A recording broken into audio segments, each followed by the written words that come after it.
Johan, Joe, Dirk and Nev, who've been really helpful and supportive all the way through the project. It's funded by the British government and their tax code, and also some additional money from BP. So just brief background to how I got here, really.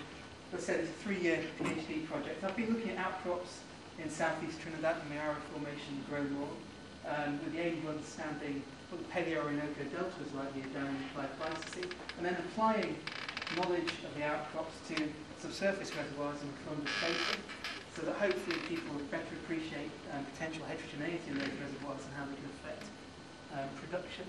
Today I'm going to talk to you about the outcrops mainly.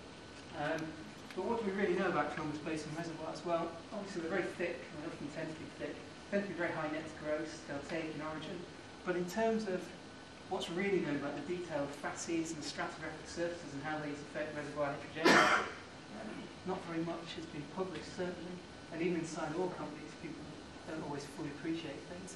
And I would say that the outcrops provide the answer to these issues. So I'll just briefly go through and set the scene for the Mauro Formation and the basin itself.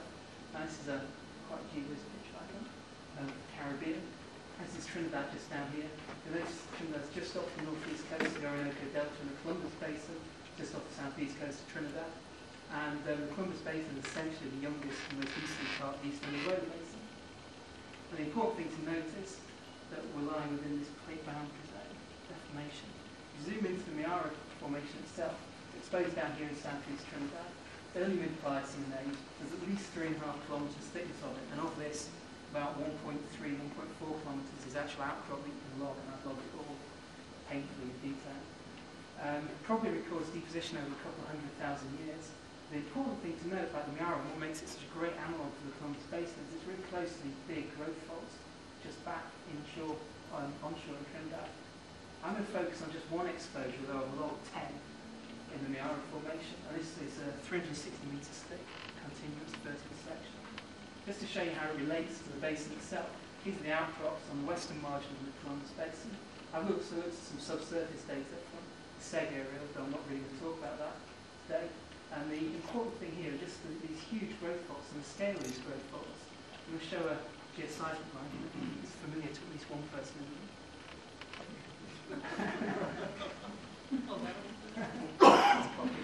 And the thing I want you to take home really is that just tremendous amounts of Pleistocene sediment being accumulated here. And these depot centres are diachronous, so the oldest one is down here in the southwest, and the youngest up here in the northeast. They've migrated northeastwards through time. Try and bring the Mauro Formation into this. Essentially, the Mauro Formation is probably the fill of the oldest and first of these depot centres. All the reservoirs are deposited in younger depot centres further out to the northeast. This is really important because it means the Mauro Formation is probably deposited in the same kind of tectonic stratigraphic regime. What was driving all this? Well, you know, sediment loading, obviously, from the Paleo-Orinoco, and there's a tectonic pull effect, I think, from the passage of the Lesser Antilles Arc that was stretching the shelf edge and creating sites of weakness that then was subsequently loaded and developed into these growth faulted depot centres.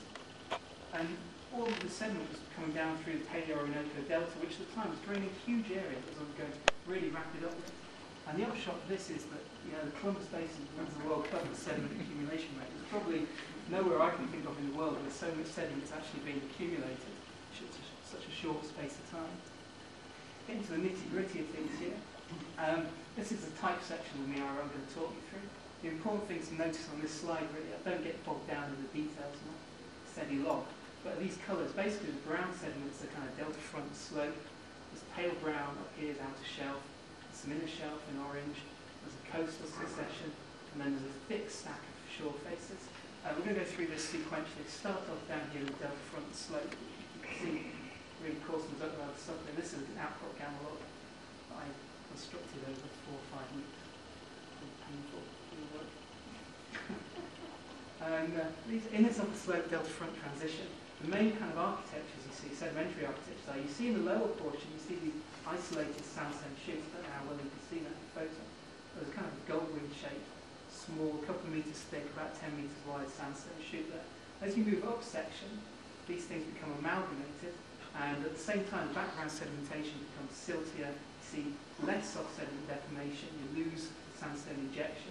Overall, it looks like you're becoming more proximal. At the top of this section, there's a really massive change. You completely lose these kind of chute-like geometries, and you end up with these fairly laterally continuous sheet sands. And there's lots of organic material in there, really silty sands, and the background mudstones are actually really siltstones. And what it looks like is happening, we're seeing a general showering up section here. This is a photo montage that those photos were taken. The first one is down here, we're looking at sandstone chutes, just in this portion. You can see there's an isolated one there. Some amalgamation, but generally these things are fairly discrete. And just below it, there's a fairly prominent erosion surface. Above this isolated package of relatively isolated sandstone chutes, you find up in some mudstones, not very much is happening, not very much coarse plastic sediments coming in. And then there's another major erosion surface with amalgamated sandstone chutes above it. And one way of interpreting this is potentially there's a sequence boundary there and another there. But the section from these amalgamated chutes up into these thin-bedded pro-delta sheet sands is continuous. There's no evidence for really major erosion surface in there.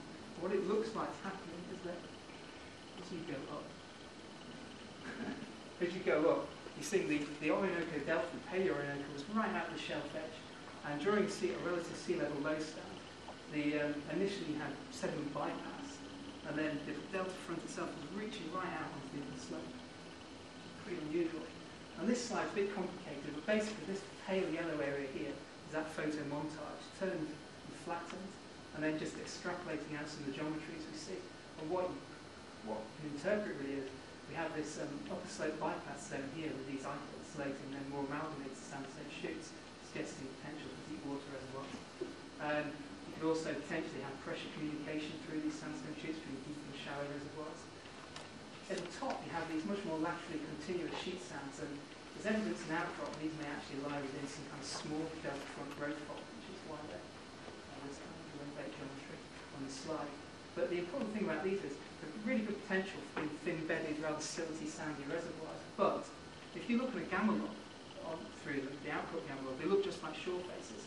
If you didn't have any FMI or core data, it'd be really easy to think, oh, you had a great shore face. And actually, you're down the pro-delta sheet sands with very different characteristics. And this is just a cartoon trying to bring the last few slides together. Basically, you have shelf edge delta out here. Early on, during a relative sea level low stand, you have bypass and stuff that sediment down into deeper water through these kind of sandstone chutes, which can be discrete and in more proximal areas amalgamated. And then you have development of these kind of pro-delta sheet sands, maybe within small delta front growth faults. We'll move on up through the section, see some fairly big changes. We're going to look at some outer shelf and inner shelf sediments now.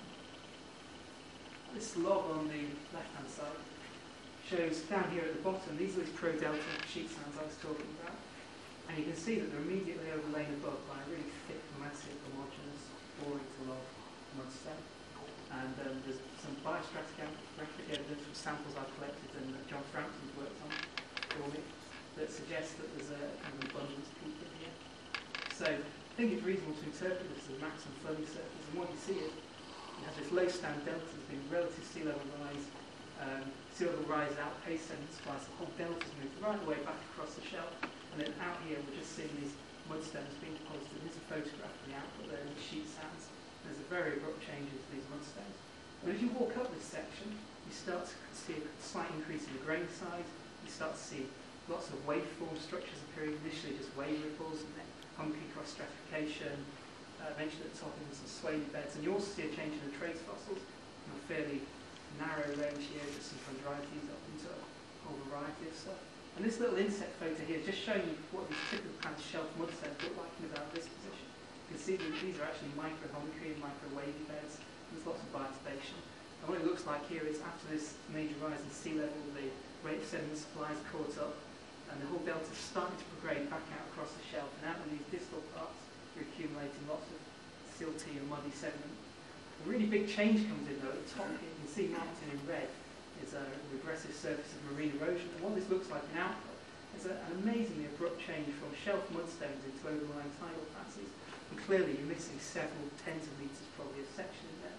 So perhaps this is evidence for sea level fall. The next slide, just a blow up of this section, go through it in a little more detail. So here are these shelf mudstones, and you see there's a gentle kind of coarsening up going on But you'll notice there are these two horizons. There's one, and there's another. These are unusually thick, swaly and hummocky sandstones. This one has a huge gutter cast in it, and overlaying them is convolute bedding. And then there's this surface, and you go up into these tidal estuarine deposits. And what I think is probably happening is that during normal regression, the shoreline just grades out quite happily. When relative sea level fall, but at the same time you're creating accommodation space because of the high rates of subsidence, and you're supplying a lot of sediment, you can actually have sedimentation occurring during sea level fall. And as that happens, you get a series of minor marine erosion surfaces that probably relate back to these unusually thick gutter-cast sandstone horizons. And then finally you have major marine erosion surfaces somewhere up dip will correlate with the sequence boundary back here on what's presumably now an exposed shelf. And this is an important surface because clearly you're juxtaposing non-reservoir shelf mudstones above tidal estuarine deposits. And this kind of sharp change can be recognised in rocks and basin. So moving further on up, what overlies this major regressive surface of marine erosion? Well, quite complicated and heterogeneous sediment package really. This is a log, 60 metres thick, 70 metres thick. And you can see it's mainly sand rich, but within it there are some muddy packages and there's a huge variety of sedimentary structures in it. You can see there's cross beds and hummocky beds. There's a big muddy section at the top. If we look at the first photo down here, which is the area highlights in the log there, this red line there is this regressive surface of marine erosion I was talking about earlier. The gutter cast horizons are running through. These are the shelf mudstones. This is a tidal estuarine sediment package, and you can see just by looking at the photo, it's quite heterogeneous. You can see sandy bits and muddy bits coming through in here. Abruptly overlaying it is a very massive, thick shore face. And if we go and look at the contact between the shore face and tidal estuarine stuff in a little more detail, which is this contact here, shown in the photo, what you actually see is there's a rather thick shale, thick for this section. It's been really intense and dilated. And then these burrows have been infilled by the overlying sandstone. So clearly there's evidence for a fairly big depositional hiatus here and a flooding surface. And what we see is that this whole sediment package is comprised of packages of sediment separated by these flooding surfaces, but increasingly as you go up, they all become much more shelf in character. So this would be estuarine. And here it's probably a barrier island, hence the title of the slide. You see a shore face cut by small tidal channels, tidal flats. At the top here, that's effectively just a normal shore face. At the very top, the thick muddy section, about 4 metres thick, which is shown in there. And interpret that as another maximum flooding surface. So this is just a kind of cartoon of what it all might look like. The thing to appreciate is if you had a well that say ran through here where the section would be, you have this sharp erosion surface. You come into estuarine deposits, so you have channels and things running 90 degrees maybe to the paleo coastline. Then you come up into a series of barrier shore faces, but maybe separated by area extensive marine mudstones. And here you have parallel shore face sands being cut by small tidal inlets on either side, interfingering with either marine or lagoonal shales. And here's just a little photo of a kind of a flood tidal gulch, I guess that was it. You just see how heterogeneous that is. The tidal channels cutting through, tidal influence sands, wave influence, barrier beach sands, and really complicated stuff, not tanks of sand. So just kind of summarising that, there's been a rise in relative sea level following the initial sea level fall. We see initially tidal influence estuarine passing developed above this erosion surface. Within there is complicated sand body and shale architecture. There's an abundance of mud drakes which would reduce sweep efficiency. Above that we see a series of backstepping barrier island sediment packages with complicated geometries. And then to top it all there's a maximum flooding surface that probably equates to a fairly area extensive offshore woodstone. It would be a major vertical barrier. If we move and look at the top of the section here, you can see it's mainly shore face sandstones, this yellow colour, with a few bits of kind of tidal influence stuff. And there's a log blown up. So it's about 140 metres thick. It's a big stack of shore face sandstones. When you go and look at them in the field, they're really dull to actually look at and very dull to log through. You can see they're broken up by these flooding surfaces. So they're defining parasequences. And within these parasequences, what you can see generally are basin, you often see lower shore face hummocky beds, some nice hummocks going through there, with laterally discontinuous shale ring. Then moving up the section, and probably for the greater part of each parasequence, what you see are these amalgamated, kind of swayly, low angle sands, and there's a small scour running through here, but some of the scours can be 2 metres deep, so it was a good place for a surfing person. Good kind of wave energy. Generally, they're about 10 to 30 metres thick, exclusively storm wave influenced, and these big, thick aggregation patches. But in terms of heterogeneity, down here you have small baffles in the lower part, and the upper section would be really good reservoir, but potentially cut by these major grade surfaces. So here's just a cartoon, fairly standard shore face.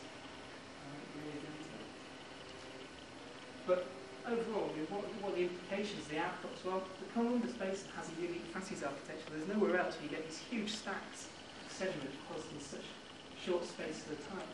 And the reservoirs aren't homogeneous. If we compare some of the shore face sands I've just shown you from the Mayara Formation with some from the Book Cliffs, not the Book Cliff. In a typical Book Cliff parasequence, you might see a nice progradational sequence like this, maybe 20, 30 metres thick, deposited over hundreds of thousands of years, and you had a nice kind of offshore community beds, and they grade up into the lower shore face, and then you have a nice well-developed swaying middle shore face. In the upper shore face, you might see nice cross-bedding and top made by a foreshore. In the Mayara Formation, in similar kind of scale, but deposited in maybe just thousands to tens of thousands of years, you miss out a lot of this. You don't see this well-developed cross-bedded foreshore. You just see generally a fairly large stack of middle upper shore face swaly sands and some lower shore face and maybe offshore at best.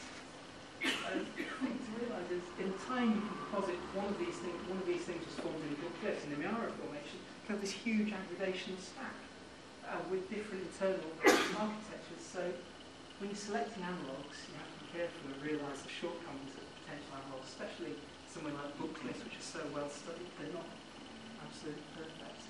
And the other thing, these are not homogeneous reservoirs at all. You can define a whole range of different heterogeneities, right down from individual laminate bed formed drape shales here, which I've done some pro-amateur work on. They do have a big impact. But these things are going to affect the sweep overall in the reservoir. Then as you move up, there are mudchip conglomerates, there are little laterally discontinuous shales in lower shore face, individual storm cycle shales. All these things will act as baffles because they appear to be laterally discontinuous.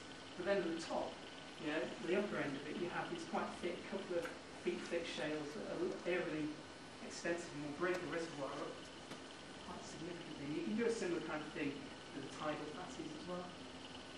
My conclusion would be that these high sediment accumulation rates have created a unique facies architecture in the Columbus Basin. The Mayara Formation, I think, is the best analogue for these shallow marine deltaic reservoirs. And just in this one outcrop, and this is only 1 of 10, they're all a little bit different. There's 4 potential reservoir types, each of which is really heterogeneous, because I've only given you a taster of what's really going on. So thanks.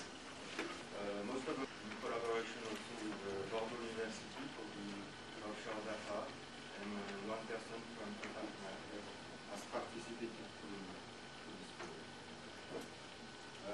Trinidad is a reference area to study mud volcanism processes. Since a long time, geologists have interest in the mud volcano of Trinidad. And I guess most of you know, and probably the works done by Higgins and Saunders, who is a worldwide reference about mud volcanism processes. And the Trinidad mud volcanoes correspond in fact to the imaging area, the summit of a huge iceberg of a mud volcanism belt which is widely developed in the offshore area within the Barbados accretionary prism in the Indian Ocean. So we've done our work in Trinidad. The mud volcanoes correspond to the black dots here. They are mostly located either along Straxon Fault or along the main trains of anticline of the southern part of Trinidad. The yellow dot corresponds to the mud volcano we studied, and we also compare the nature of the fluid extract of the mud volcanoes with the nature of the fluids, probably the gas, within the oil fields of the southern part of Trinidad and the high traffic in the north.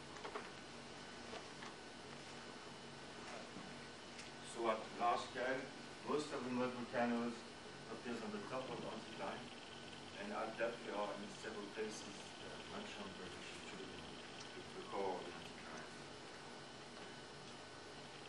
On the field, volcanoes appears like that. It corresponds to fields of cones where muds and gas are expelled. These fields of mud are also called classic. They are made of little cones or written like that, where you look at regular expulsion of muds and regular bubble of gas. In other places, we have a large lake of mud made up of convective cells. We are talking the cyclical is normally about. Some mud volcanoes also regularly erupt. This was the case of the Piparo mud volcanoes. This is one photograph taken during the eruption. And you see these eruptions were associated with extractive faults around the eruption.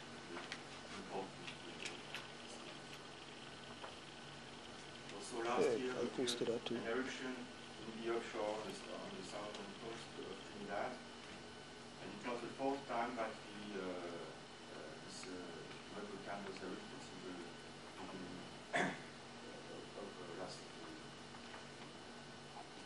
And I heard that one volcano has erupted this year.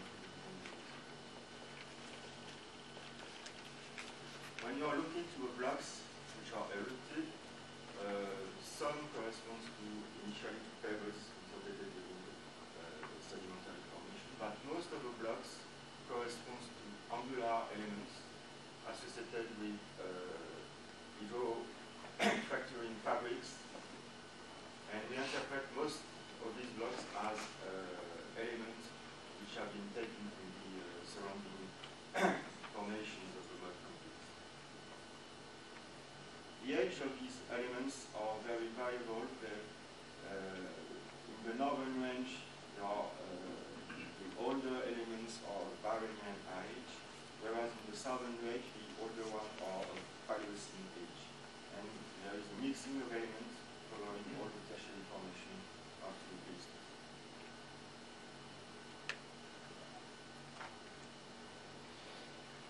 This is a compilation of cross-section done in the forest field, forest reserve oil field, and you see that the mud extrusion is associated with oil around, and you see that there is a mud chamber at depth and a deep conduit. You can distinguish a deep conduit in the mud chamber. This is a very famous section which I can draw. And these pictures are very similar to those observed in the offshore. This is one IP line which has been published several times, where you see a very similar picture in the governance against the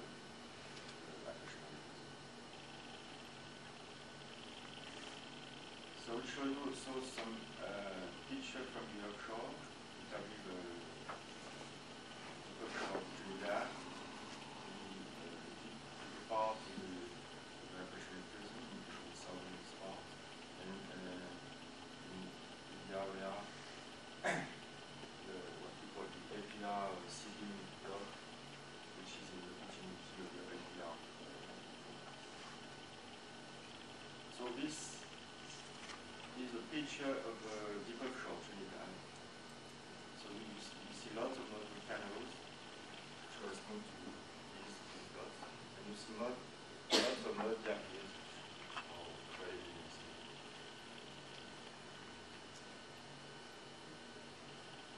The deeper part of a prison, you see the front of a prison here. You've got trends of mud diapirs which have symbolical forms of which are overbring to the general trends of the prison. And even on these border prisons, you see trends of mud diapirs. If you look to a section, you got something like that. Large intrusion.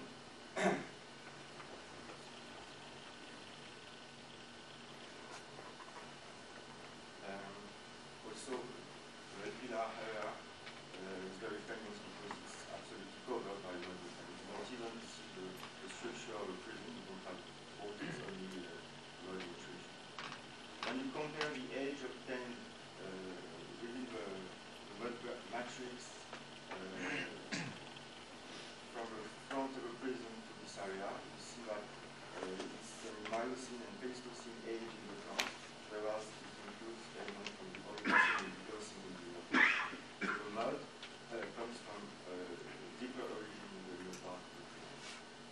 Whereas in Trinidad, when you are looking to the mud matrix, it includes a complete mixing of age from the Cretaceous to the Miocene. The matrix is made up of, it's very heterogeneous. It includes either relatively large elements of apart, quartz, in the feldspar, and there is also lots of clays. But one thing which is less known is that the matrix also includes a large part of fine quartz, which are angular quartz, and which are systematically damaged. These are very fine, but they are mostly less than 5 micron. And in the offshore, it's exactly the same. It's the same matrix. Okay, and small elements of quartz, they start with very fine granularity. We have also studied the gas expelled by the mud volcanoes, and we have compared this gas expelled with the gas associated with the oil fields of Trinidad. The gas of the oil field of Trinidad, the southern part of Trinidad, is mostly of thermogenic origin, except the field of the northern part of Trinidad, the Marita field, which is purely bacterial. And when you compare the nature of the gas between the thermogenic fields of the mud volcanoes, you see that they are in the same range, sort of composition, but the difference between the mud volcanoes and the oil fields is that they are relatively, in the mud volcano is mostly methane, they are relatively rich in C2+.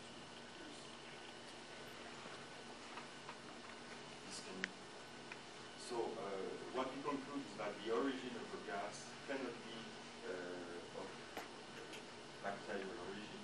This is mostly thermogenic gas, and the difference between the gas within the reservoir and the gas of the mud volcanoes is, which is well expressed here. So this corresponds to mostly to methane. It's probably related to absorption or solubilization processes, the mud volcanism process, and this is partly confirmed because the mud shows lots of absorbed gas.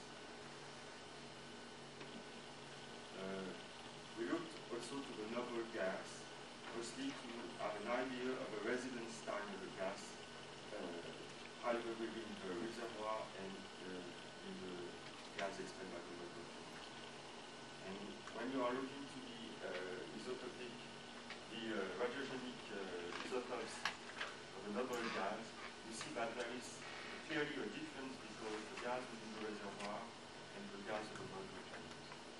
Gas within the reservoir have clearly longer residence time than the gas of the mud volcanoes, which have very short residence time. And this cannot be due to air contamination because it's not overcompensated.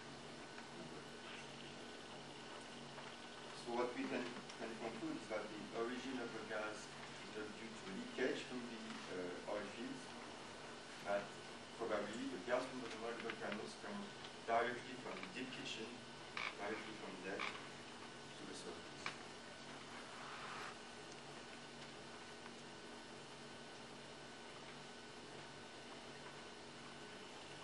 Also, lots of mud volcanoes expel oil, and this oil has a similar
also very fast shortening rates. So everything is directly up to generate overpressure. And because of the geometry of the truss multiplier, we can propagate the overpressure in a relatively shallow area within the multipliers, which can generate refractory. Also to explain geometry at depth between the mud chamber and the deep conduits, probably it's related to the fact that in the surrounding area you have profile overpressure at depth. So the mud conduits correspond to the escape of these overpressure conditions. So there is a focusing of the fluids over the deep conduits at depth. And to explain why there is the diverging of the migration, of the field migration of the path, this is probably related to the fact that within the mud conduit we have higher pressure than in the surrounding area of a few thousand meters on the upper part.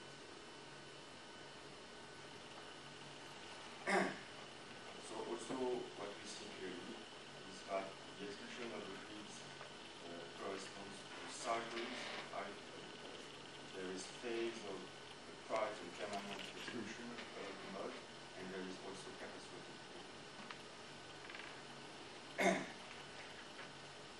Muds are not only a difficult case, but they are very rich in fine and angular force.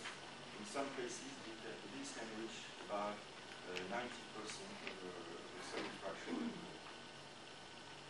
And what is very clear also is that the clasts are issued from various formations from the Cretaceous to the late Miocene. So there is not a unique source for the volcanism process. The fragment has been taken from several levels within the cell, mostly with vegetation. And even the mud corresponds to a mixing of different formations. And about the fluids, it has already been published that water explains that the mud volcanoes come from relatively important depth because they have underwent temperature, very important temperature. And the gas corresponds clearly to thermogenic heating. And there are, I told you that the low content capability in CP+ is probably related to absorption or circulation processes. And the residence time shows that clearly this gas comes directly from the area where it is generated, and there is a very short